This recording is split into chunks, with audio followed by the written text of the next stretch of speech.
Soatimiz 9:40 bo'ldi. Bugungi challenge'imizni boshlaymiz.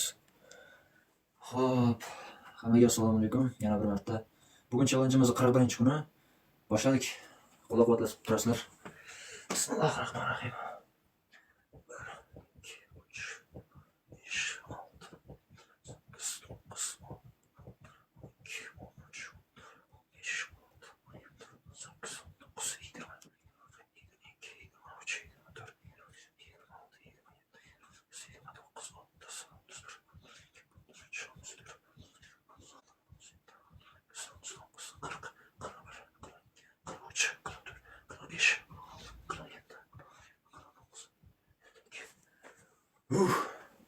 50 ana shu mana qolganini bo'lib bajaramiz. Ozgina nafas olib olaylik.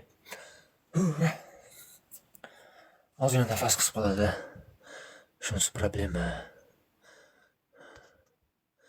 Yo'q. Hech kimni hozir qabul qilmayman. Qabul qilsam keyin chiqa olmaydi. Efirga o'chiring deb qiladi. Aka, men 100 qilaman. Bitta podxoddami? Bitta podxodda 100 ta qilsangiz yaxshi natija lekin. 100 taga chiqara olmayman, 70 ta qilishim mumkin agar nafasim qisib qolmasa. Menda nafas problema.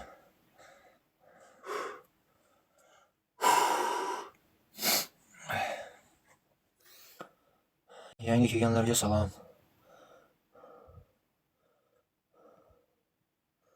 Salom. Aka, juda ko'p yil ketdi bitta podxodda qilishga. Da, tushunaman, u mehnati katta. Agar naturalni qilaman desangiz, agar bir kunda ham qilsa bo'ladi o'sha natijani borib. Ximiya bilan testosteron bitta ursangiz to'xtamay bajarasiz aka. Lekin u tavsiya berilmaydi. Mehnati ko'p buni. Qilib yurgan odamlar. Protein ichasizmi? Qo'l uchun. Yo'q, shunaqa protein ichmayman. Proteinni ichganimga oxirgi marta o'tgan yil ekan. O'tgan yil dekabrda ichganman. 1 yil bo'libdi. Zarari bor emasmi? Zarari, nimani zarari? Anjumaniyami, proteinmi? Proteinda ham, anjumaniyada ham zarar yo'q.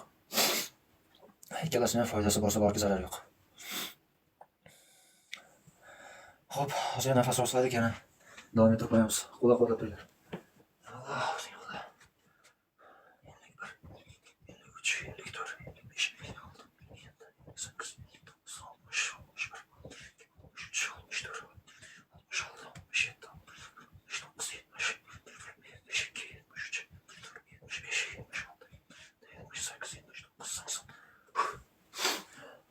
80 ta.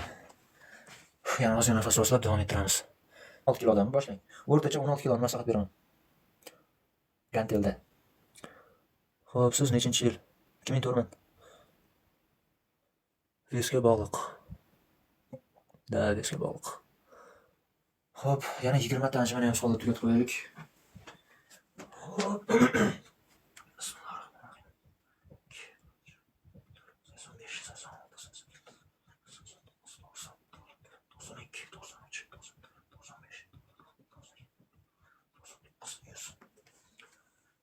Xo'p. Bugungi challenge'imiz ham tugadi. Qo'llab-quvvatlayotgan hammaga rahmat.